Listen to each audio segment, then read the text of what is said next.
ଆଜିର ବିଷୟ ହେଉଛି ମହିଳା ସଶକ୍ତିକରଣ ପାଇଁ ବିବେକାନନ୍ଦଙ୍କ ବାଣୀ।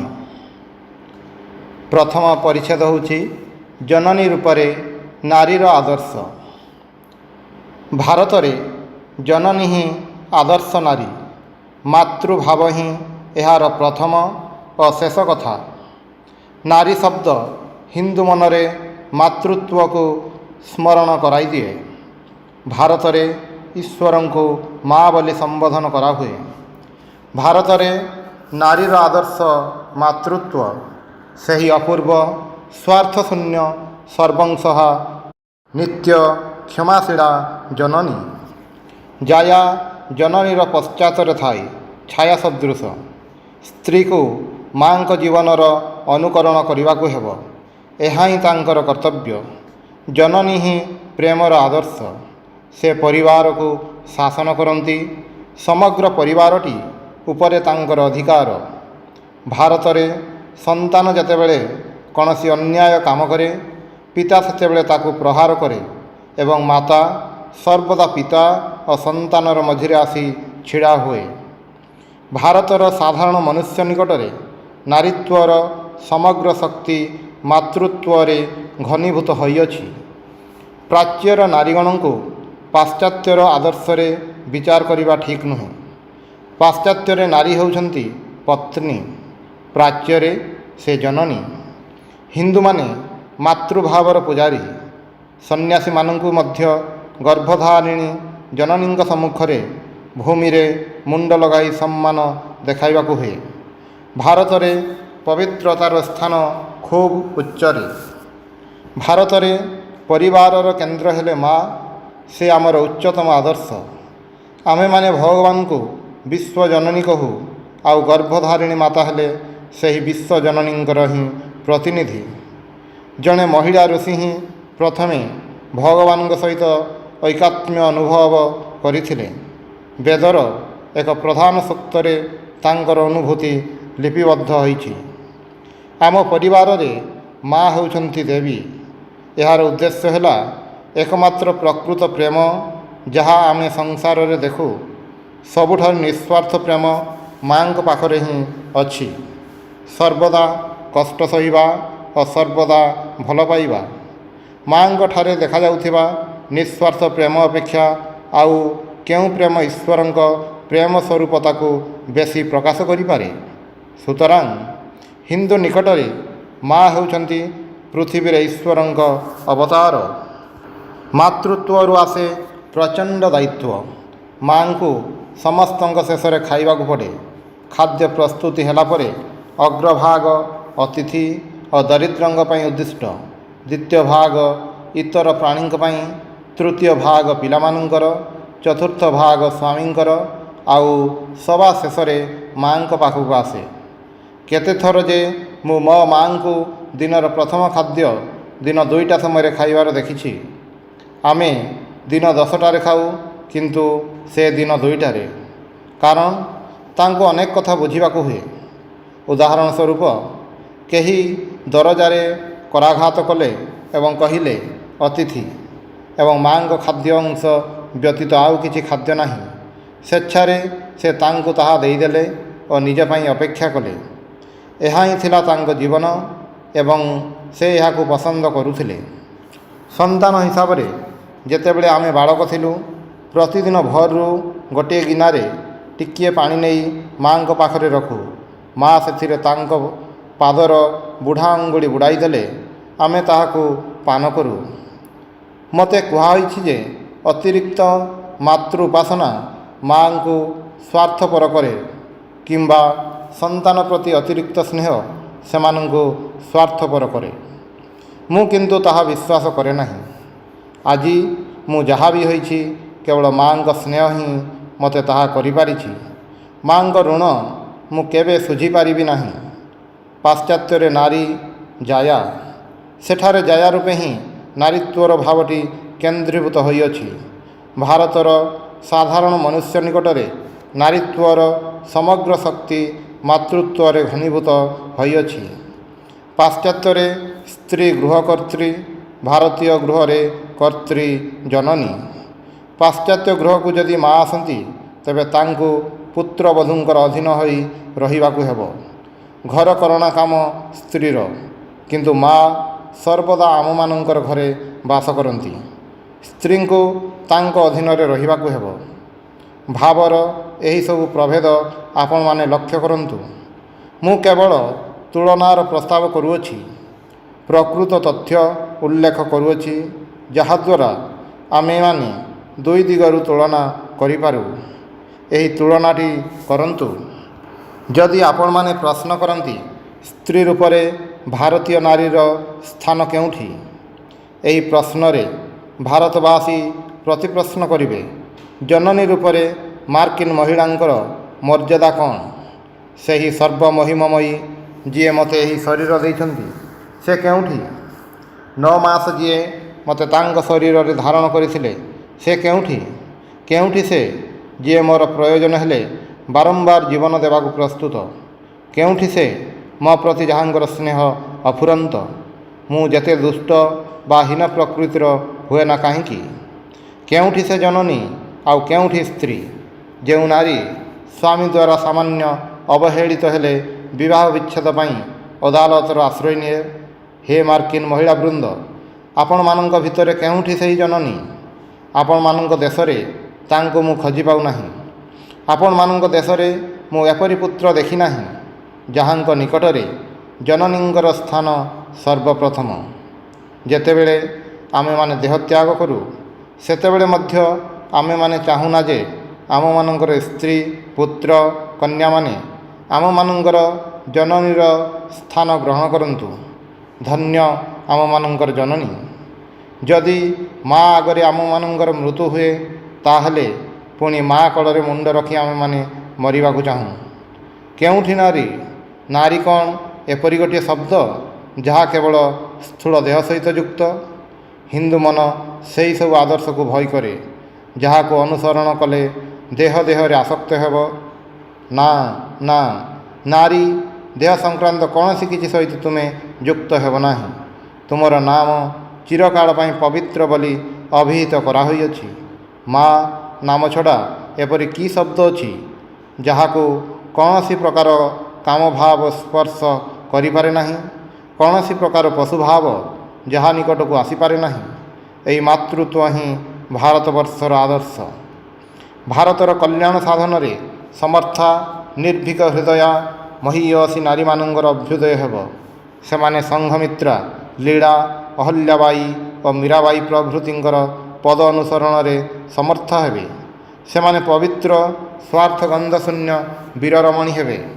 ଭଗବାନଙ୍କ ପାଦ ପଦ୍ମ ସ୍ପର୍ଶରେ ଯେଉଁ ବୀର୍ଯ୍ୟ ଲାଭ ହୁଏ ସେମାନେ ସେହି ବୀର୍ଯ୍ୟଶାଳିନୀ ହେବେ। ସୁତରାଂ ସେମାନେ ବୀରପ୍ରସବିନୀ ହେବା ପାଇଁ ଯୋଗ୍ୟ ହେବେ। ଆମର ପରବର୍ତ୍ତୀ ପରିଚ୍ଛେଦ ହେଉଛି ସୀତା ଭାରତୀୟ ମାତୃଭାବର ମୂର୍ତ୍ତ ପ୍ରତୀକ। ସୀତା ଚରିତ୍ର ଅସାଧାରଣ। ଏହି ଚରିତ୍ର ଏହି ଥରେ ମାତ୍ର ହିଁ ଚିତ୍ରିତ ହୋଇଛି, ଆଉ କେବେ ହେଲେ ହୋଇନାହିଁ, ହୋଇ ବି ପାରିବ ନାହିଁ। ରାମ ହୁଏତ ଅନେକ ହୋଇଛନ୍ତି କିନ୍ତୁ ସୀତା ଆଉ ହୋଇନାହାନ୍ତି। ଭାରତୀୟ ରମଣୀମାନେ ଯେପରି ହେବା ଉଚିତ ସୀତା ତାହାର ଆଦର୍ଶ। ରମଣୀ ଚରିତ୍ରର ଯେତେ ପ୍ରକାର ଭାରତୀୟ ଆଦର୍ଶ ଅଛି ସବୁ ଏକ ସୀତା ଚରିତ୍ର ଆଶ୍ରିତ। ପୁଣି ସମଗ୍ର ଆର୍ଯ୍ୟବର୍ତ୍ତ ଭୂମିରେ ସହସ୍ର ସହସ୍ର ବର୍ଷ ଧରି ସେ ଏଠାର ଆବାଳ ବୃଦ୍ଧ ବନିତାଙ୍କ ପୂଜା ପାଇ ଆସୁଛନ୍ତି। ମହାମହିମାମୟୀ ସୀତା ସ୍ୱୟଂ ଶୁଦ୍ଧାରୁ ଶୁଦ୍ଧତରା, ସହିଷ୍ଣୁତାର ଚୂଡ଼ାନ୍ତ ଆଦର୍ଶ ସୀତା ଚିରକାଳ ଏହିପରି ପୂଜା ପାଉଥିବେ। ସେ ବିନ୍ଦୁମାତ୍ର ବିରକ୍ତି ପ୍ରଦର୍ଶନ ନ କରି ସେହି ମହାଦୁଃଖର ଜୀବନ ଯାପନ କରିଥିଲେ। ସେହି ନିତ୍ୟସାଧ୍ୱୀ ନିତ୍ୟ ବିଶୁଦ୍ଧମୟୀ ଆଦର୍ଶ ପତ୍ନୀ ସୀତା। ନରଲୋକର ଏପରିକି ଦେବଲୋକର ମଧ୍ୟ ସେହି ଆଦର୍ଶଭୂତା ମୋହନୀୟ ଚରିତ୍ରା ସୀତା ଚିରଦିନ ଆମ ଜାତୀୟ ଦେବତା ରୂପେ ବିଦ୍ୟମାନ ରହିବେ। ସୀତାଙ୍କ ନାମ ଭାରତରେ ଯାହା କିଛି ଶୁଭ, ଯାହା କିଛି ବିଶୁଦ୍ଧ, ଯାହା କିଛି ପୁଣ୍ୟ ତାହାର ହିଁ ପରିଚାୟକ ସ୍ୱରୂପ। ନାରୀମାନଙ୍କ ମଧ୍ୟରେ ଆମେମାନେ ଯେଉଁ ଭାବକୁ ନାରୀ ଜନଚିତ ବୋଲି ଶ୍ରଦ୍ଧା ଓ ଆଦର କରିଥାଉ, ସୀତା ବୋଲି କହିଲେ ତାହା ହିଁ ବୁଝାଇଥାଏ। ବ୍ରାହ୍ମଣ ଯେତେବେଳେ ସ୍ତ୍ରୀ ଲୋକଙ୍କୁ ଆଶୀର୍ବାଦ କରନ୍ତି ସେ ତାଙ୍କୁ ସୀତା ପରି ହୁଅ ବୋଲି କହିଥାନ୍ତି। ବାଳିକାଙ୍କୁ ଆଶୀର୍ବାଦ ବେଳେ ମଧ୍ୟ ତାହା ହିଁ କୁହାହୋଇଥାଏ। ସବୁ ଭାରତୀୟ ରମଣୀମାନେ ନିଜକୁ ସହିଷ୍ଣୁତାର ପ୍ରତିମୂର୍ତ୍ତି, ସର୍ବଂସହା, ସଦା ପତିପରାୟଣା, ନିତ୍ୟ ପବିତ୍ର ସୀତାଙ୍କ ପରି ହେବାକୁ ଚେଷ୍ଟା କରନ୍ତି। ସେ ଏତେ ଦୁଃଖ ସହିଛନ୍ତି, କିନ୍ତୁ ରାମଙ୍କ ଉଦ୍ଦେଶ୍ୟରେ ପଦେ କର୍କଶ କଥା ମଧ୍ୟ ତାଙ୍କ ମୁଖରୁ କଦାପି ନିର୍ଗତ ହୋଇନାହିଁ। ସେ ଏହିସବୁ ଦୁଃଖ କଷ୍ଟ ସହ୍ୟ କରିବାକୁ ନିଜ କର୍ତ୍ତବ୍ୟ ବୋଲି ଧରି ନେଇଥିଲେ ଏବଂ ସ୍ଥିର ଶାନ୍ତ ଭାବରେ ତାହା ସହ୍ୟ କରିଯାଇଥିଲେ। ସୀତାଙ୍କୁ ଅରଣ୍ୟରେ ନିର୍ବାସନ କରିବା ବିଷୟ ତାଙ୍କ ପ୍ରତି କି ଘୋର ଅବିଚାର ତାହା ଭାବି ଦେଖନ୍ତୁ। କିନ୍ତୁ ସେଥିପାଇଁ ତାଙ୍କ ମନରେ ବିନ୍ଦୁମାତ୍ର ବିରକ୍ତି ଭାବ ଉଦିତ ହୋଇନାହିଁ। ଏହିପରି ତିତିକ୍ଷା ହିଁ ଭାରତର ବିଶେଷତ୍ୱ। ଭଗବାନ ବୁଦ୍ଧ କହିଯାଇଛନ୍ତି, ଆଘାତ ପରିବର୍ତ୍ତେ ଆଘାତ କଲେ ସେ ଆଘାତର କୌଣସି ପ୍ରତିକାର ହୁଏ ନାହିଁ। ସେଥିରେ କେବଳ ଜଗତରେ ଏକ ପାପର ବୃଦ୍ଧି ହେବ ମାତ୍ର। ଭାରତର ଏ ବିଶେଷ ଭାବଟି ସୀତାଙ୍କର ପ୍ରକୃତିଗତ ଥିଲା। ସେ ଅତ୍ୟାଚାରର ପ୍ରତିଶୋଧ ପାଇଁ ଚିନ୍ତା ମଧ୍ୟ କେବେ କରିନଥିଲେ। ଭାରତର ବାଳକ ବାଳିକାମାନେ, ବିଶେଷତଃ ବାଳିକା ମାତ୍ରେ ହିଁ ସୀତାଙ୍କୁ ପୂଜା କରିଥାନ୍ତି। ଭାରତୀୟ ରମଣୀମାନଙ୍କର ସର୍ବାପେକ୍ଷା ଉଚ୍ଚାକାଂକ୍ଷା ପରମ ବିଶୁଦ୍ଧ ସ୍ୱଭାବା, ପତିପରାୟଣା, ସର୍ବଂସହା ସୀତାଙ୍କ ପରି ହେବା। ଏ ସମୁଦାୟ ଚରିତ୍ର ଆଲୋଚନା କଲାବେଳେ ଆପଣମାନେ ପାଶ୍ଚାତ୍ୟ ଆଦର୍ଶଠାରୁ ଭାରତୀୟ ଆଦର୍ଶ କେଉଁ ପରିମାଣରେ ଭିନ୍ନ ତାହା ସହଜରେ ବୁଝିପାରିବେ। ସମଗ୍ର ଭାରତବାସୀଙ୍କ ସମକ୍ଷରେ ସୀତା ସହିଷ୍ଣୁତାର ଉଚ୍ଚତମ ଆଦର୍ଶ ରୂପେ ବିଦ୍ୟମାନ ରହିଛନ୍ତି। ପାଶ୍ଚାତ୍ୟ ଦେଶର ବକ୍ତବ୍ୟ, କର୍ମ କର, କର୍ମ କରି ତୁମର ଶକ୍ତି ଦେଖାଅ। ଭାରତର ବକ୍ତବ୍ୟ, ଦୁଃଖ କଷ୍ଟ ସହ୍ୟ କରି ତୁମର ଶକ୍ତି ଦେଖାଅ। ମନୁଷ୍ୟ କେତେ ଅଧିକ ବିଷୟରେ ଅଧିକାରୀ ହୋଇପାରେ? ପାଶ୍ଚାତ୍ୟ ଦେଶ ଏହି ସମସ୍ୟା ପୂରଣ କରିଛି। ମଣିଷ କେତେ ଅଳ୍ପରେ ରହିପାରେ? ଭାରତ ଏ ସମସ୍ୟା ପୂରଣ କରିଛି। ଏ ଦୁଇଟି ଆଦର୍ଶ ଗୋଟିଏ ଗୋଟିଏ ଭାବର ଚରମ ସୀମା। ସୀତା ଭାରତୀୟ ଭାବର ପ୍ରତିନିଧି ସ୍ୱରୂପା ଓ ମୂର୍ତ୍ତିମତୀ ଭାରତମାତା। ସୀତା ବାସ୍ତବିକ ଥିଲେ କି ନାହିଁ, ସୀତା ଉପାଖ୍ୟାନର କୌଣସି ଐତିହାସିକ ଭିତ୍ତି ଅଛି କି ନାହିଁ, ଏ ବିଷୟ ଘେନି ଆମେମାନେ ବିଚାର କରୁନାହିଁ। କିନ୍ତୁ ଆମେମାନେ ଜାଣୁ, ସୀତା ଚରିତ୍ରରେ ଯେଉଁ ଆଦର୍ଶ ପ୍ରଦର୍ଶିତ ହୋଇଛି, ସେ ଆଦର୍ଶ ଭାରତରେ ଆଜି ମଧ୍ୟ ବିଦ୍ୟମାନ। ସୀତା ଚରିତ୍ରର ଆଦର୍ଶ ଯେପରି ଭାବରେ ସମଗ୍ର ଭାରତକୁ ଆଚ୍ଛନ୍ନ କରି ରଖିଛି, ଯେପରି ଭାବରେ ସମଗ୍ର ଜାତିର ଜୀବନ ଭିତରେ, ସମଗ୍ର ଜାତିର ଅସ୍ଥିମଜ୍ଜାରେ ପ୍ରବେଶ କରିଛି, ଯେପରି ଭାବରେ ତାହା ପ୍ରତ୍ୟେକ ଶଣିତ ବିନ୍ଦୁରେ ପ୍ରବାହିତ ହେଉଛି, ଅନ୍ୟ କୌଣସି ପୌରାଣିକ ଉପାଖ୍ୟାନ ସେପରି କରିପାରିନାହିଁ। ଦେଶରେ ଏବେ ସୁଦ୍ଧା କ'ଣ ସେପରି ସ୍ତ୍ରୀଲୋକ ନାହାନ୍ତି? ଏ ସୀତା ସାବିତ୍ରୀଙ୍କ ଦେଶ, ପୁଣ୍ୟକ୍ଷେତ୍ର ଭାରତରେ ଏବେ ବି ସ୍ତ୍ରୀଲୋକମାନଙ୍କର ଯେପରି ଚରିତ୍ର, ସ୍ନେହଭାବ, ସ୍ନେହ, ଦୟା, ତୁଷ୍ଟି ଓ ଭକ୍ତି ଦେଖାଯାଏ, ପୃଥିବୀର କୁତ୍ରାପି ସେପରି ଦେଖିଲି ନାହିଁ। ଆମର ନାରୀମାନଙ୍କୁ ଆଧୁନିକ ଭାବରେ ଗଠିତ କରିବା ପାଇଁ ଯେଉଁ ସମସ୍ତ ଚେଷ୍ଟା ହେଉଛି, ଯଦି ସେସବୁ ଚେଷ୍ଟା ମଧ୍ୟରେ ସେମାନଙ୍କୁ ସୀତା ଚରିତ୍ରର ଆଦର୍ଶରୁ ଭ୍ରଷ୍ଟ କରିବାର ପ୍ରୟାସ ଥାଏ, ତେବେ ସେଗୁଡ଼ିକ ବିଫଳ ହେବ। ପ୍ରତ୍ୟହ ଆମେ ଏହାର ଦୃଷ୍ଟାନ୍ତ ଦେଖୁଛୁ। ଭାରତୀୟ ନାରୀମାନଙ୍କୁ ସୀତାଙ୍କ ପଦାଙ୍କ ଅନୁସରଣ କରି ନିଜ ଉନ୍ନତି ବିଧାନର ଚେଷ୍ଟା କରିବାକୁ ହେବ। ଏହା ହିଁ ଭାରତୀୟ ନାରୀଙ୍କ ଉନ୍ନତିର ଏକମାତ୍ର ପଥ। ସୀତାଙ୍କର ସମସ୍ତ ଜୀବନ ପର୍ଯ୍ୟାଲୋଚନା କରିବାକୁ ଆମର ସମୟ ନାହିଁ, କିନ୍ତୁ ମୁଁ ତାଙ୍କ ଜୀବନରୁ କିଛି ଅଂଶ ଉଲ୍ଲେଖ କରିବି, ଯାହା ଏହି ଦେଶର ନାରୀମାନଙ୍କୁ ଖୁବ୍ ସୁହାଇବ। ଯେତେବେଳେ ସେ ସ୍ୱାମୀଙ୍କ ସହ ବନବାସରେ ଥିଲେ, ଏହି ଚିତ୍ରଟି ସେହି ସମୟର। ଜଣେ ସାଧ୍ୱୀଙ୍କୁ ସେ ଦୁଇଜଣ ଦେଖା କରିବାକୁ ଯାଇଥିଲେ। ଉପବାସ ଓ ଭକ୍ତି ତାଙ୍କ ଶରୀରକୁ ଜୀର୍ଣ୍ଣ କରିଦେଇଥିଲା। ସୀତା ତାଙ୍କ ସମ୍ମୁଖକୁ ଯାଇ ପ୍ରଣାମ କଲେ। ସେ ତାଙ୍କ ହାତ ସୀତାଙ୍କ ମସ୍ତକ ଉପରେ ରଖି କହିଲେ, ସୁନ୍ଦର ଶରୀର ଥିବା ଏକ ବଡ଼ ଆଶୀର୍ବାଦ ତୁମର ତାହା ଅଛି। ଉଚ୍ଚ ବଂଶୀୟ ସଦ୍ଗୁଣ ସମ୍ପନ୍ନ ସ୍ୱାମୀ ଥିବା ଆହୁରି ବଡ଼ ଆଶୀର୍ବାଦ ତାହା ମଧ୍ୟ ତୁମର ଅଛି। ଏବଂ ସର୍ବୋପରି ଏପରି ସ୍ୱାମୀଙ୍କର ସମ୍ପୂର୍ଣ୍ଣ ଆନୁଗତ୍ୟ ରହିବା ସବୁଠାରୁ ବଡ଼ ଆଶୀର୍ବାଦ ତୁମେ ତାହା ପାଳନ କରିଛ, ତେଣୁ ତୁମେ ନିଶ୍ଚୟ ସୁଖୀ ହେବ। ସୀତା ଉତ୍ତର ଦେଲେ, ମାତା, ମୁଁ ଆନନ୍ଦିତ ଏଥିପାଇଁ ଯେ ଈଶ୍ୱର ମୋତେ ଗୋଟିଏ ସୁନ୍ଦର ଶରୀର ଦେଇଛନ୍ତି ଏବଂ ଅତ୍ୟନ୍ତ ନିଷ୍ଠାବାନ ସ୍ୱାମୀ ଦେଇଛନ୍ତି। ବାକି ରହିଲା ଆପଣଙ୍କର ତୃତୀୟ ଆଶୀର୍ବାଦ। ମୁଁ ଜାଣେ ନାହିଁ ମୁଁ ତାଙ୍କର ଅନୁଗତ ନା ସେ ମୋର ଅନୁଗତ।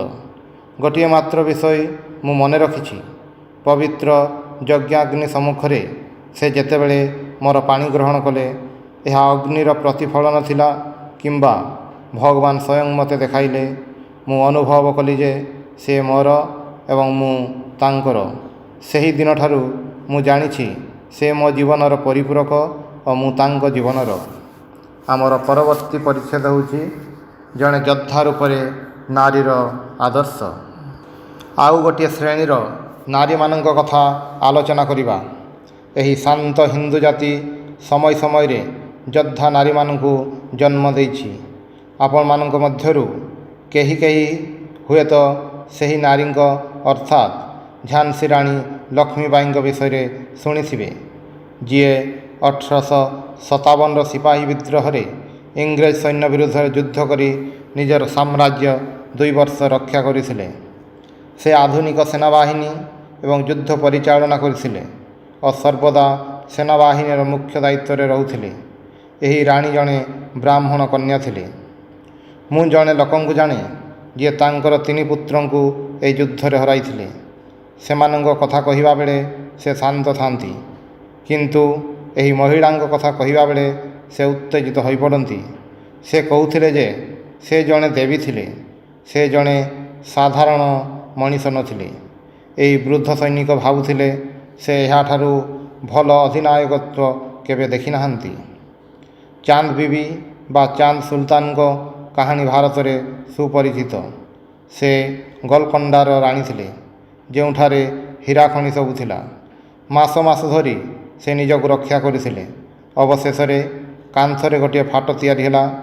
ରାଜାଙ୍କ ସୈନ୍ୟଗଣ ଯେତେବେଳେ ସେ ବାଟ ଦେଇ ପଶିବାକୁ ଚେଷ୍ଟା କଲେ, ସେ ପୂର୍ଣ୍ଣ ରଣସଜ୍ଜାରେ ସଜ୍ଜିତ ହୋଇ ସୈନ୍ୟଗଣକୁ ଯୁଦ୍ଧରେ ପରାସ୍ତ କରି ଫେରାଇଦେଲେ।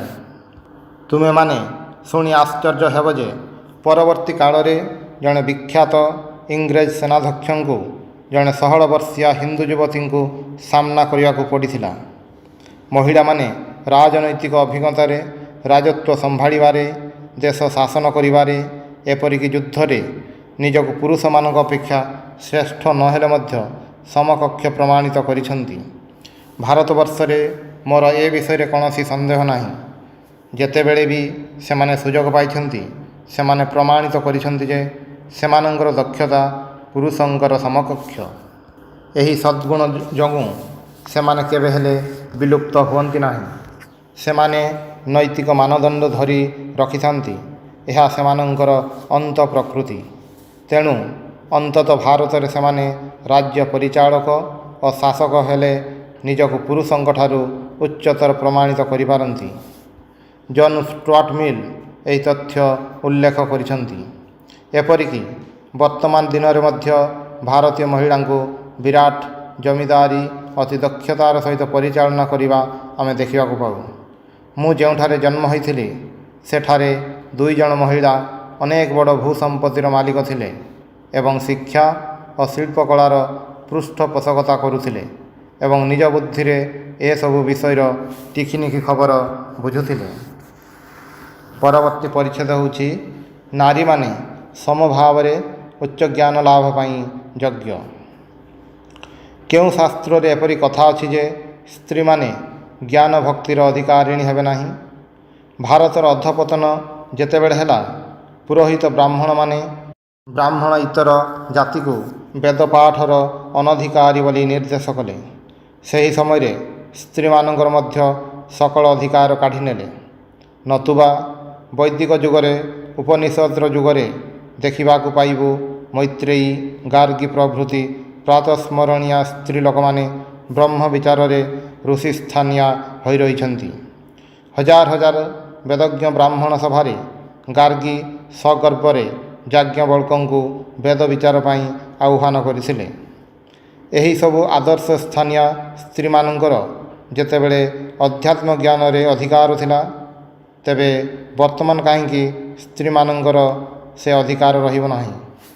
ଥରେ ଯାହା ଘଟିଛି ତାହା ପୁଣି ଅବଶ୍ୟ ଘଟିପାରେ। ଇତିହାସର ପୁନରାବୃତ୍ତି ହୁଏ। ସ୍ତ୍ରୀମାନଙ୍କ ମଧ୍ୟରେ ଜଣେ ସୁଦ୍ଧା ଯଦି କାଳକ୍ରମେ ବ୍ରହ୍ମଜ୍ଞ ହୁଅନ୍ତି, ତେବେ ତାଙ୍କ ପ୍ରତିଭାରେ ହଜାର ହଜାର ସ୍ତ୍ରୀ ଲୋକ ଜାଗି ଉଠିବେ ଏବଂ ଦେଶର ଓ ସମାଜର କଲ୍ୟାଣ ହେବ। ଆମ ଦେଶର କନ୍ୟାମାନଙ୍କୁ ଗୋଟିଏ ଶିକ୍ଷା ତ ସହଜରେ ଦିଆଯାଇପାରେ। ହିନ୍ଦୁ କନ୍ୟା ସତୀତ୍ୱ କି ଜିନିଷ ସହଜରେ ସେମାନେ ତାହା ବୁଝିପାରିବେ। ଏହା ତାଙ୍କର ଉତ୍ତର ଅଧିକାର ସୂତ୍ରରେ ପ୍ରାପ୍ତ ଗୁଣ। ପ୍ରଥମେ ସେହି ଭାବକୁ ଉତ୍ତମ ରୂପେ ସେମାନଙ୍କ ମଧ୍ୟରେ ଉସ୍କେଇ ଦେଇ ସେମାନଙ୍କର ଚରିତ୍ର ଗଠନ କରିବାକୁ ହେବ, ଯଦ୍ୱାରା ସେମାନେ ବିବାହିତା ହୁଅନ୍ତୁ କିମ୍ବା କୁମାରୀ ରୁହନ୍ତୁ, ସମସ୍ତ ଅବସ୍ଥାରେ ସତୀତ୍ୱ ରକ୍ଷା ପାଇଁ ପ୍ରାଣ ଦେବାକୁ କାତର ହେବେ ନାହିଁ। ବର୍ତ୍ତମାନ ଯେପରି ସମୟ ପଡ଼ିଛି, ସେଥିରେ ସେମାନଙ୍କର ସେହି ଭାବଟି ଯେ ବହୁ କାଳରୁ ରହିଆସିଛି, ତା ବଳରେ ସେମାନଙ୍କ ମଧ୍ୟରୁ କେତେଜଣଙ୍କୁ ଚିରକୁମାରୀ କରି ରଖି ତ୍ୟାଗ ଧର୍ମ ଶିକ୍ଷା ଦେବାକୁ ହେବ। ସଙ୍ଗେ ସଙ୍ଗେ ବିଜ୍ଞାନ ପ୍ରଭୃତି ଅନ୍ୟ ସବୁ ପ୍ରକାର ଶିକ୍ଷା, ଯଦ୍ୱାରା ସେମାନଙ୍କର ନିଜର ଓ ଅନ୍ୟର କଲ୍ୟାଣ ହେବ, ତାହା ମଧ୍ୟ ଶିଖାଇବାକୁ ପଡ଼ିବ। ତାହେଲେ ସେମାନେ ଅତି ସହଜରେ ଏସବୁ ଶିଖିପାରିବେ ଏବଂ ଏହିଭଳି ଶିକ୍ଷା କରିବାରେ ଆନନ୍ଦ ମଧ୍ୟ ପାଇବେ। ଆମ ଦେଶର ଯଥାର୍ଥ ମଙ୍ଗଳ ପାଇଁ ଏହିଭଳି କେତେଜଣ ପବିତ୍ର ଜୀବନ ବ୍ରହ୍ମଚାରୀ ଓ ବ୍ରହ୍ମଚାରିଣୀ ସୃଷ୍ଟି କରିବା ଦରକାର ହୋଇପଡ଼ିଛି। ସେମାନଙ୍କୁ ଦେଖି ଓ ସେମାନଙ୍କ ଉଦ୍ୟମରେ ଦେଶର ଆଦର୍ଶ ବଦଳିଯିବ। ବର୍ତ୍ତମାନ ଅବସ୍ଥା ହୋଇଛି, ଝିଅମାନଙ୍କୁ ବିବାହ ଦେଇପାରିଲେ ହେଲା, ତା'ର ବୟସ 9 ବର୍ଷ ହୋଇଥାଉ ବା 10 ବର୍ଷ ହୋଇଥାଉ। ଏବେ ଏଭଳି ହୋଇଛି ଯେ 13 ବର୍ଷ ବୟସରେ କନ୍ୟାର ସନ୍ତାନ ହେଲେ ପରିବାର ଭିତରେ କେତେ ଆନନ୍ଦ, କେତେ ଧୁମଧାମ। ଏହି ଭାବଟି ଓଲଟିଗଲେ କ୍ରମଶଃ ଦେଶରେ ଶ୍ରଦ୍ଧା ଆସିବ। ଯେଉଁମାନେ ଏହିଭଳି ବ୍ରହ୍ମଚର୍ଯ୍ୟ ରକ୍ଷା କରିବେ, ସେମାନଙ୍କର ତ କଥା ନାହିଁ। ସେମାନଙ୍କର କେତେ ଯେ ଶ୍ରଦ୍ଧା, ନିଜ ଉପରେ କେତେ ଯେ ବିଶ୍ୱାସ ହେବ, ତାହା କୁହାଯାଇ ନପାରେ। ଆମର ପରବର୍ତ୍ତୀ ପରିଚ୍ଛେଦ ହେଉଛି ସମାନ ମାନବିକତା ଦୃଷ୍ଟିରେ ନାରୀମାନଙ୍କୁ ଦେଖ। ପରମ ବ୍ରହ୍ମତତ୍ତ୍ୱରେ ଲିଙ୍ଗଭେଦ ନାହିଁ। ଆମେ ମୁଁ ତୂର ଭୂମିରେ ଲିଙ୍ଗଭେଦଟା ଦେଖିବାକୁ ପାଉ। ପୁଣି ମନ ଯେତେ ଅନ୍ତର୍ମୁଖ ହେଉଥାଏ, ସେତେ ସେହି ଭେଦ ଜ୍ଞାନଟା ଚାଲିଯାଏ। ଶେଷରେ ମନ ଯେତେବେଳେ ସମରସ ବ୍ରହ୍ମତତ୍ତ୍ୱରେ ବୁଡ଼ିଯାଏ, ସେତେବେଳେ ଆଉ ଏ ସ୍ତ୍ରୀ ସେ ପୁରୁଷ ଏହି ଜ୍ଞାନ ଏକାବେଳକେ ରହେ ନାହିଁ। ଆମେ ଶ୍ରୀରାମକୃଷ୍ଣଙ୍କଠାରେ ଏପରି ପ୍ରତ୍ୟକ୍ଷ ଦେଖିଛୁ। ସେଇଥିପାଇଁ କହୁଛି, ସ୍ତ୍ରୀ ପୁରୁଷରେ ବାହ୍ୟ ଭେଦ ଥିଲେ ମଧ୍ୟ ସ୍ୱରୂପତ କୌଣସି ଭେଦ ନାହିଁ। ଅତଏବ ପୁରୁଷମାନେ ଯଦି ବ୍ରହ୍ମଜ୍ଞ ହୋଇପାରନ୍ତି, ତେବେ ସ୍ତ୍ରୀ ଲୋକମାନେ ତାହା ହୋଇପାରିବେ ନାହିଁ କାହିଁକି? ଆମେ ଯେପରି ନ ଭାବୁ ଯେ ଆମେ ପୁରୁଷ ବା ସ୍ତ୍ରୀ, ବରଂ ଆମେ ଭାବିବା ଉଚିତ ଆମେ ମନୁଷ୍ୟ ମାତ୍ର। ଜୀବନକୁ ସାର୍ଥକ କରିବା ନିମନ୍ତେ ଏବଂ ପରସ୍ପରକୁ ସାହାଯ୍ୟ କରିବା ପାଇଁ ଆମର ଜନ୍ମ। କୌଣସି ଯୁବକ ଏବଂ ଯୁବତୀକୁ ଏକା ସଙ୍ଗରେ ଛାଡ଼ିଦିଅ, ଦେଖିବ ସଙ୍ଗେ ସଙ୍ଗେ ଯୁବକଟି ଯୁବତୀର ସ୍ତୁତିଗାନ ଆରମ୍ଭ କରିଦେଇଛି ଏବଂ ଜଣେ କାହାକୁ ବିବାହ କରିବା ପୂର୍ବରୁ ହୁଏତ ଦେଖାଯିବ ଯେ ସେ 200 ଜଣଙ୍କୁ ପ୍ରଣୟ ନିବେଦନ କରିଛି। କି ଜ୍ୱାଳା! ମୁଁ ଯଦି ବିବାହକାରୀ ଦଳରେ ଥାଆନ୍ତି, ତେବେ ଏତେ କଥା ନ କରି ଜଣେ ମାତ୍ର ପ୍ରେୟସୀ ଯୋଗାଡ଼ କରିଥାନ୍ତି। ମୁଁ ଯେତେବେଳେ ଚାରିଆଡ଼କୁ ଚାହେଁ, ସେତେବେଳେ ତୁମେମାନେ ଯାହାକୁ ନାରୀ ଜାତି ପ୍ରତି ପୁରୁଷ ସୁଲଭ ସୌଜନ୍ୟ ବୋଲି କୁହ, ତାହା ଦେଖି ମୋର ମନ ବିରକ୍ତିରେ ଭରିଯାଏ।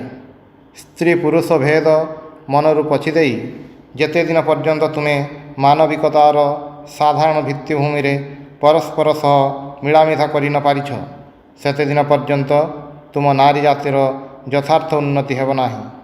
ସେତେଦିନ ପର୍ଯ୍ୟନ୍ତ ସେମାନେ ତୁମର କ୍ରୀଡ଼ା ପୁତଳିକା ହୋଇ ରହିଥିବେ, ତାଠାରୁ ବେଶୀ କିଛି ନୁହେଁ।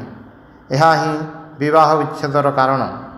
ତୁମର ପୁରୁଷମାନେ ନତ ହୋଇ ଝିଅମାନଙ୍କୁ ଅଭିନନ୍ଦନ କରିଥାନ୍ତି ଏବଂ ବସିବା ପାଇଁ ଚୌକି ଆଗେଇ ଦେଇଥାନ୍ତି, କିନ୍ତୁ ସଙ୍ଗେ ସଙ୍ଗେ ହିଁ ପ୍ରଶଂସା ଆରମ୍ଭ କରିଦିଅନ୍ତି। ସେମାନେ କହିଥାନ୍ତି, ମହୋଦୟା, ଆପଣଙ୍କ ଚକ୍ଷୁ ଦୁଇଟି କି ସୁନ୍ଦର। ଏହିପରି କରିବା ପାଇଁ ତାଙ୍କର କି ଅଧିକାର ଅଛି? ପୁରୁଷ କିପରି ଏତେ ଦୂର ସାହସ କରିପାରେ ଏବଂ ତୁମେ ଝିଅମାନେ ବା କିପରି ଏହାକୁ ଅନୁମୋଦନ କର? ଏହି ଭାବ ଅବଲମ୍ବନରେ ମାନବ ଜୀବନର ଅପେକ୍ଷାକୃତ ନିମ୍ନ ଦିଗଟା ହିଁ ପ୍ରକାଶିତ ହୁଏ। ଏହାଦ୍ୱାରା ମହତ୍ ଆଦର୍ଶ ଦିଗରେ ଯାଇ ହୁଏ ନାହିଁ। କୌଣସି ଜାତିର ଉନ୍ନତିର ଶ୍ରେଷ୍ଠ ମାପକାଠି ହେଉଛି ନାରୀମାନଙ୍କ ପ୍ରତି ତାହାର ମନୋଭାବ। ପ୍ରାଚୀନ ଗ୍ରୀସରେ ସ୍ତ୍ରୀ ଓ ପୁରୁଷଙ୍କର ମର୍ଯ୍ୟାଦାରେ କୌଣସି ପାର୍ଥକ୍ୟ ନଥିଲା। ପ୍ରତ୍ୟେକର ସମାଜରେ ସମାନ ଅଧିକାର ଥିଲା। ଆର୍ଯ୍ୟମାନଙ୍କ ନାରୀ ସ୍ୱାଧୀନତା ସମ୍ବନ୍ଧରେ ଧାରଣା ଥିଲା। ଏକମାତ୍ର ଆର୍ଯ୍ୟ ସାହିତ୍ୟରେ ହିଁ ଆମେ ଦେଖୁ ଯେ ପ୍ରାଚୀନ କାଳରେ ପୁରୁଷ ଓ ମହିଳାମାନେ ସମାନ ସୁବିଧା ସୁଯୋଗ ପାଉଥିଲେ। ପୃଥିବୀରେ ଅନ୍ୟ କୌଣସି ସାହିତ୍ୟରେ ଏପରି ଦେଖାଯାଏ ନାହିଁ। ଏ ଦେଶରେ ପୁରୁଷ ଓ ସ୍ତ୍ରୀ ମଧ୍ୟରେ ଏତେ ତଫାତ୍ ଯେ କାହିଁକି କରାହୋଇଛି ତାହା ବୁଝିବା କଠିନ। ବେଦାନ୍ତ ଶାସ୍ତ୍ର ତ କହୁଛି, ଏକ ହିଁ ଚିତ୍ ସତ୍ତା ସର୍ବଭୂତରେ ବିରାଜମାନ କରୁଛନ୍ତି। ତୁମେ ସ୍ତ୍ରୀମାନଙ୍କୁ କେବଳ ନିନ୍ଦା କର, କିନ୍ତୁ ତାଙ୍କ ଉନ୍ନତି ନିମିତ୍ତ କ'ଣ କରିଛ କହ ଦେଖି? ସ୍ମୃତି ଫୃତି ଲେଖି ନିୟମ ନୀତିରେ ବଦ୍ଧ କରି ଏ ଦେଶର ପୁରୁଷମାନେ ସ୍ତ୍ରୀମାନଙ୍କୁ ଏକାବେଳକେ ସନ୍ତାନ ଉତ୍ପାଦନର ଯନ୍ତ୍ର କରି ପକାଇଛନ୍ତି। ମହାମାୟାଙ୍କ ସାକ୍ଷାତ୍ ପ୍ରତିମା ଏହିସବୁ ସ୍ତ୍ରୀମାନଙ୍କୁ ବର୍ତ୍ତମାନ ନ ଉଠାଇଲେ ତୁମର ଆଉ ଉପାୟାନ୍ତର ଅଛି କି? ଆମର ପରବର୍ତ୍ତୀ ପରିଚ୍ଛେଦ ହେଉଛି ନାରୀମାନଙ୍କୁ ଉଚ୍ଚ ସମ୍ମାନ ପ୍ରଦାନ କର। ସ୍ତ୍ରୀମାନଙ୍କର ପୂଜା କରି ହିଁ ସବୁ ଜାତି ବଡ଼ ହୋଇଛନ୍ତି। ଯେଉଁ ଦେଶରେ ଯେଉଁ ଜାତିରେ ସ୍ତ୍ରୀମାନଙ୍କର ପୂଜା ନାହିଁ, ସେ ଦେଶ ସେ ଜାତି କଦାପି ବଡ଼ ହୋଇପାରି ନାହିଁ। କସ୍ମିନ୍ କାଳେ ପାରିବ ବି ନାହିଁ। ମନୁ ମହାରାଜ କହିଛନ୍ତି, ୟତ୍ର ନାରୀୟସ୍ତୁ ପୂଜ୍ୟନ୍ତେ ରମନ୍ତେ ତତ୍ର ଦେବତାଃ। ଯେଉଁଠାରେ ସ୍ତ୍ରୀମାନେ ସୁଖୀ, ସେହି ପରିବାର ଉପରେ ଈଶ୍ୱରଙ୍କର ମହାକୃପା। ଏମାନେ ତାହା ହିଁ କରନ୍ତି। ତେଣୁ ଏମାନେ ସୁଖୀ, ବିଦ୍ୱାନ, ସ୍ୱାଧୀନ, ଉଦ୍ୟୋଗୀ। ଆଉ ଆମେ ସ୍ତ୍ରୀମାନଙ୍କୁ ନୀଚ, ଅଧମ, ମହାହେୟ, ଅପବିତ୍ର ମନେ କରୁ। ତେଣୁ ଆମେ ପଶୁ, ଦାସ, ଉଦ୍ୟମହୀନ, ଦରିଦ୍ର। ଶକ୍ତି ଶବ୍ଦର ଅର୍ଥ ଜାଣ? ଶାକ୍ତ ଅର୍ଥ ମଦ, ଭାଙ୍ଗ ନୁହେଁ। ଯେ ଈଶ୍ୱରଙ୍କୁ ସମସ୍ତ ଜଗତରେ ବିରାଜିତ ମହାଶକ୍ତି ବୋଲି ଜାଣନ୍ତି ଏବଂ ସମଗ୍ର ସ୍ତ୍ରୀ ଜାତି ମଧ୍ୟରେ ସେହି ମହାଶକ୍ତିଙ୍କର ବିକାଶ ଦେଖନ୍ତି। ଆରେ ଭାଇ, ୟତ୍ର ନାରୀୟସ୍ତୁ ପୂଜ୍ୟନ୍ତେ ରମନ୍ତେ ତତ୍ର ଦେବତାଃ। ଅର୍ଥାତ୍ ଯେଉଁଠାରେ ସ୍ତ୍ରୀ ଲୋକମାନେ ପୂଜିତ ହୁଅନ୍ତି, ସେ ସ୍ଥାନରେ ଦେବତାମାନେ ଆନନ୍ଦ କରନ୍ତି। ବୁଢ଼ା ମନୁ କହିଛନ୍ତି, ଆମେମାନେ ମହାପାପୀ।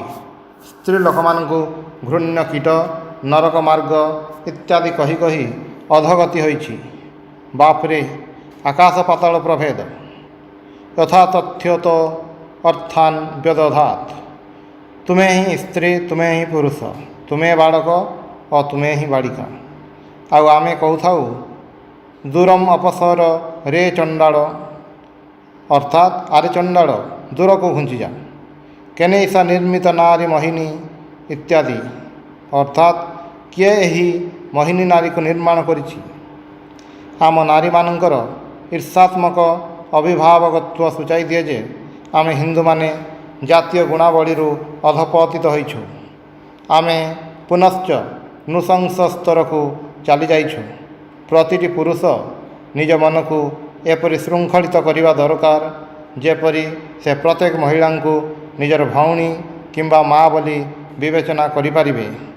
ନାରୀମାନଙ୍କର ପାଠ ପଢ଼ିବା ପାଇଁ ଓ ପୁରୁଷମାନଙ୍କ ଭଳି ଉନ୍ନତ ଶିକ୍ଷା ଲାଭ କରିବା ପାଇଁ ସ୍ୱାଧୀନତା ନିଶ୍ଚୟ ରହିବା ଦରକାର। ଅଜ୍ଞତା ଓ ଦାସତ୍ୱ ରହିଲେ ବ୍ୟକ୍ତିଗତ ଉନ୍ନତି ଅସମ୍ଭବ। ପରବର୍ତ୍ତୀ ପରିଚ୍ଛେଦ ହେଉଛି ନାରୀମାନଙ୍କୁ ସର୍ବାଙ୍ଗ ଶିକ୍ଷା ପ୍ରଦାନ କରାଯାଉ। ଆମର ବୃତ୍ତିଗୁଡ଼ିକର ଶକ୍ତି ସମୂହର ବିକାଶକୁ ହିଁ ଶିକ୍ଷା କୁହାଯାଇପାରେ, ଅଥବା କୁହାଯାଇପାରେ ଶିକ୍ଷା କହିଲେ ବ୍ୟକ୍ତିକୁ ଏପରି ଭାବରେ ଗଠିତ କରିବା ଯେଉଁଥିରେ କି ତାହାର ଇଚ୍ଛା ସଦ୍ବିଷୟ ପ୍ରତି ଧାବିତ ଓ ସିଦ୍ଧ ହୋଇଥାଏ। ମନୁ କହିଛନ୍ତି, କନ୍ୟାପ୍ୟେବଂ ପାଳନୀୟା ଶିକ୍ଷଣୀୟତି ଯତ୍ନତଃ।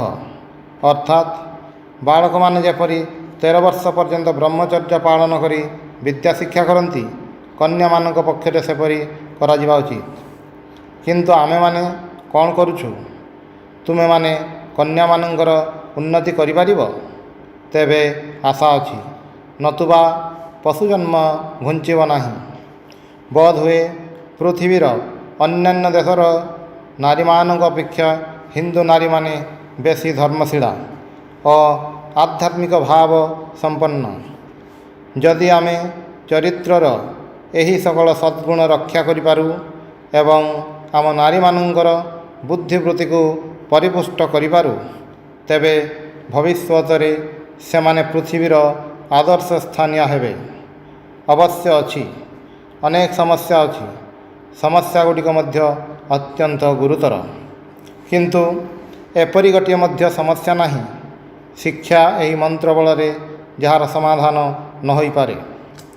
ବର୍ତ୍ତମାନ ଧର୍ମକୁ କେନ୍ଦ୍ର କରି ରଖି ସ୍ତ୍ରୀ ଶିକ୍ଷାର ପ୍ରଚାର କରିବାକୁ ହେବ।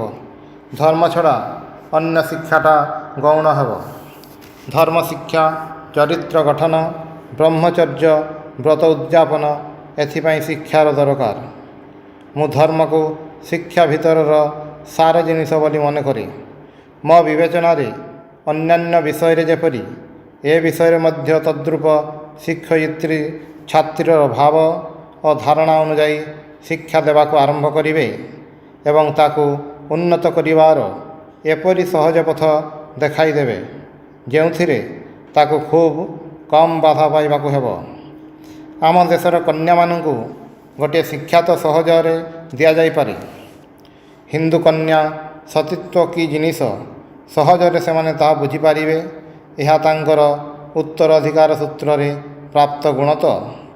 ପ୍ରଥମେ ସେହି ଭାବକୁ ଉତ୍ତମ ରୂପେ ସେମାନଙ୍କ ମଧ୍ୟରେ ଉସ୍କେଇ ଦେଇ ସେମାନଙ୍କର ଚରିତ୍ର ଗଠନ କରିବାକୁ ହେବ, ଯଦ୍ୱାରା ସେମାନେ ବିବାହିତ ହୁଅନ୍ତୁ କିମ୍ବା କୁମାରୀ ରୁହନ୍ତୁ, ସମସ୍ତ ଅବସ୍ଥାରେ ସତୀତ୍ୱ ରକ୍ଷା ପାଇଁ ପ୍ରାଣ ଦେବାକୁ କାତର ହେବେ ନାହିଁ।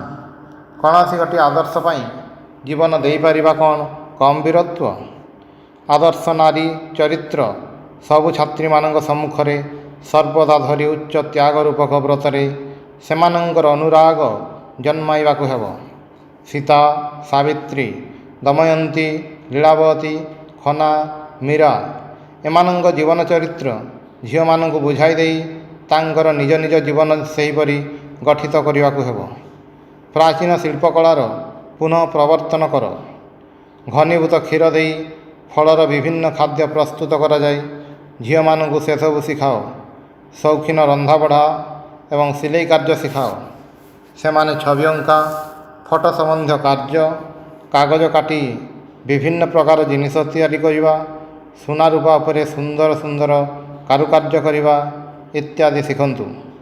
ଲକ୍ଷ୍ୟ ରଖ, ସେମାନେ ପ୍ରତ୍ୟେକ ଏପରି କିଛି ଶିଖନ୍ତୁ ଯେପରି ପ୍ରୟୋଜନ ବେଳେ ନିଜର ଜୀବିକା ନିଜେ ଅର୍ଜନ କରିପାରିବେ। ଦେବତାଙ୍କର ପୂଜା ପାଇଁ ତୁମମାନଙ୍କର ମୂର୍ତ୍ତି ଅବଶ୍ୟ ଦରକାର। ତେବେ ତୁମେମାନେ ଏହି ମୂର୍ତ୍ତି ଗୁଡ଼ିକର ପରିବର୍ତ୍ତନ କରିପାର। କାଳୀ ମୂର୍ତ୍ତି ଯେ ଚିରଦିନ ଗୋଟିଏ ଛାଞ୍ଚରେ ହେବ ତାହାର କୌଣସି ଆବଶ୍ୟକତା ନାହିଁ। ତାଙ୍କୁ ବିଭିନ୍ନ ନୂତନ ଭାବରେ ଯେପରି ଅଙ୍କାଯାଇପାରିବ ଏ ବିଷୟରେ ଚିନ୍ତା କରିବା ପାଇଁ ତୁମେମାନେ ଝିଅମାନଙ୍କୁ ଉତ୍ସାହିତ କର। ସରସ୍ୱତୀଙ୍କର 100 ପ୍ରକାର ବିଭିନ୍ନ ଭାବ କଳ୍ପନା କରାଯାଉ। ସେମାନଙ୍କର ଭାବଗୁଡ଼ିକୁ ଅବଲମ୍ବନ କରି ସେମାନେ ଛବି ଅଙ୍କନ କରନ୍ତୁ, ଛୋଟ ପଟ୍ଟମୂର୍ତ୍ତି ତିଆରି କରନ୍ତୁ ଏବଂ ରଙ୍ଗର କାର୍ଯ୍ୟ କରନ୍ତୁ।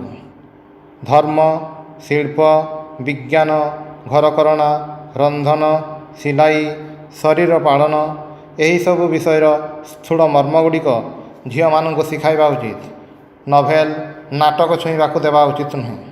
ତେବେ କେବଳ ପୂଜା ପଦ୍ଧତି ଶିଖାଇଲେ ହେବ ନାହିଁ, ସବୁ ବିଷୟରେ ଆଖି ଖୋଲି ଦେବାକୁ ହେବ। ବୀରତ୍ୱର ଭାବ ମଧ୍ୟ ଶିକ୍ଷା କରିବା ଦରକାର। ଏ ଯୁଗରେ ସେମାନଙ୍କର ଆତ୍ମରକ୍ଷା ବ୍ୟବସ୍ଥା ଶିକ୍ଷା କରିବା ଦରକାର ହୋଇପଡ଼ିଛି। ଭାବି ଦେଖ ତ, ଝାନ୍ସୀର ରାଣୀ କିଭଳି ଥିଲେ? ମଣିଷକୁ କେବେ ହେଲେ ଭୁଲି ଯାଉନାହିଁ। ସେବାର ଦୃଷ୍ଟି ନେଇ ମଣିଷକୁ ପୂଜା କରିବା ଭାବଟି ଭାରତରେ ସୂକ୍ଷ୍ମ ଆକାରରେ ରହିଛି, କିନ୍ତୁ ଏହା କୌଣସି ଦିନ ବିଶିଷ୍ଟ ମର୍ଯ୍ୟାଦା ପାଇନାହିଁ। ତୁମର ଛାତ୍ରମାନେ ଏ ବିଷୟରେ ଚେଷ୍ଟା କରନ୍ତୁ। ଏମାନଙ୍କ ବିଷୟରେ କବିତା ରଚନା କର, ଶିଳ୍ପ ସୃଷ୍ଟି କର। ହଁ, ପ୍ରତ୍ୟହ ସ୍ନାନ ପରେ ଖାଇବା ପୂର୍ବରୁ ଯଦି କେହି ଯାଇ ଭିକାରୀମାନଙ୍କ ପାଦପୂଜା କରେ, ତେବେ ତା'ର ହାତ ଏବଂ ମୁଣ୍ଡ ଦୁଇଟିର ହିଁ ଆଶ୍ଚର୍ଯ୍ୟଜନକ ଶିକ୍ଷା ହେବ। ପୁଣି କେବେ କିଛି ଦିନ ଛୋଟ ଶିଶୁମାନଙ୍କର ବା ତୁମର ଛାତ୍ରମାନଙ୍କର ହୁଏତ ପୂଜା କଲ, ଅଥବା କାହା ନିକଟରୁ ଶିଶୁମାନଙ୍କୁ ଡାକି ଆଣି ତାଙ୍କୁ ଖୁଆଇଲ, ପରିଚର୍ଯା କଲ। ସ୍ତ୍ରୀମାନେ ମଣିଷ ହେଲେ ଯାଇ କାଳକ୍ରମେ ତାଙ୍କର ସନ୍ତାନ ସନ୍ତତିଙ୍କ ଦ୍ୱାରା ଦେଶର ମୁଖ ଉଜ୍ଜ୍ୱଳ ହେବ। ବିଦ୍ୟା, ଜ୍ଞାନ, ଶକ୍ତି, ଭକ୍ତି ଦେଶରେ ଜାଗି ଉଠିବ। ଆମର ପରବର୍ତ୍ତୀ ଓ ଶେଷ ପରିଚ୍ଛେଦ ହେଉଛି ନାରୀମାନେ ନିଜର ସମସ୍ୟା ନିଜେ ସମାଧାନ କରିବେ। ନାରୀମାନଙ୍କୁ ଏପରି ଯୋଗ୍ୟତା ଅର୍ଜନ କରାଇବାକୁ ହେବ ଯେଉଁଥିରେ ସେମାନେ ସେମାନଙ୍କର ସମସ୍ୟାକୁ ନିଜ ଭାବରେ ମୀମାଂସା କରିନେଇ ପାରିବେ। ସେମାନଙ୍କ ତରଫରୁ ଅନ୍ୟ କେହି ଏ କାର୍ଯ୍ୟ କରିପାରିବେ ନାହିଁ। କରିବା ପାଇଁ ଚେଷ୍ଟା କରିବା ମଧ୍ୟ ଉଚିତ ନୁହେଁ। ଆଉ ଜଗତର ଅନ୍ୟାନ୍ୟ ସ୍ଥାନର ନାରୀମାନଙ୍କ ପରି ଆମମାନଙ୍କର ନାରୀମାନେ ମଧ୍ୟ ଏହି ଯୋଗ୍ୟତା ଲାଭ କରିବାକୁ ସମର୍ଥ। ଯଦି ତୁମମାନଙ୍କ ମଧ୍ୟରୁ କେହି ଏ କଥା କହିବା ପାଇଁ ସାହସ କରେ ଯେ ମୁଁ ଅମୁକ ରମଣୀକୁ ବା ଅମୁକ ପିଲାକୁ ମୁକ୍ତି ଦେଇଦେବି, ତେବେ ଏହା ଅତି ଅନ୍ୟାୟ କଥା, ଅତ୍ୟନ୍ତ ଭ୍ରମାତ୍ମକ କଥା ବୋଲି କହିବାକୁ ହେବ। ମୋତେ ବାରମ୍ବାର ପଚରାଯାଇଛି, ଆପଣ ବିଧବାମାନଙ୍କର ଓ ସମଗ୍ର ରମଣୀ ଜାତିର ଉନ୍ନତିର ଉପାୟ ସମ୍ବନ୍ଧରେ କ'ଣ ମନେ କରନ୍ତି? ମୁଁ ଏ ପ୍ରଶ୍ନର ଏହି ଶେଷ ଉତ୍ତର ଦେଉଛି, ମୁଁ କ'ଣ ବିଧବା ଯେ ମୋତେ ଏହି ବାଜେ କଥା ପ୍ରଶ୍ନ କରୁଛ? ମୁଁ କ'ଣ ସ୍ତ୍ରୀ ଲୋକ ଯେ ମୋତେ ବାରମ୍ବାର ଏହି ପ୍ରଶ୍ନ କରୁଛ? ତୁମେ କିଏ ଉପରେ ପଡ଼ି ନାରୀ ଜାତିର ସମସ୍ୟା ସମାଧାନ ପାଇଁ ଅଗ୍ରସର ହେଉଛ? ତୁମେ ପ୍ରତ୍ୟେକ ବିଧବା ଓ ପ୍ରତ୍ୟେକ ରମଣୀର ଭାଗ୍ୟ ବିଧାତା, ସାକ୍ଷାତ ଭଗବାନ ନା କ'ଣ? ଅଲଗା ହୁଅ। ସେମାନେ ନିଜ ସମସ୍ୟା ନିଜେ ମୀମାଂସା କରିବେ। ତୁମେମାନେ ନାରୀମାନଙ୍କୁ ଶିକ୍ଷା ଦେଇ ଛାଡ଼ିଦିଅ। ତାପରେ ସେମାନେ ହିଁ କହିବେ କେଉଁ ଜାତୀୟ ସଂସ୍କାର ସେମାନଙ୍କ ପାଇଁ ଆବଶ୍ୟକ। ତାପରେ ନିଜେ ସେମାନେ ଭାବିଚିନ୍ତି ଯାହା କରିବେ। ଏହିଠାରେ ସମାପ୍ତ ହେଲା ମହିଳା ସଶକ୍ତିକରଣ ପାଇଁ ବିବେକାନନ୍ଦଙ୍କ ବାଣୀ। ଏହିପରି ନୂଆ ନୂଆ ଭିଡ଼ିଓ ବିଷୟରେ ଜାଣିବା ପାଇଁ ଆପଣମାନେ ଆମ ଚ୍ୟାନେଲକୁ ସବସ୍କ୍ରାଇବ୍ କରିନଥିଲେ ଏବେ ସବସ୍କ୍ରାଇବ୍ କରନ୍ତୁ ଏବଂ ଆମର ପରବର୍ତ୍ତୀ ଭିଡ଼ିଓ ଗୁଡ଼ିକୁ ଦେଖନ୍ତୁ।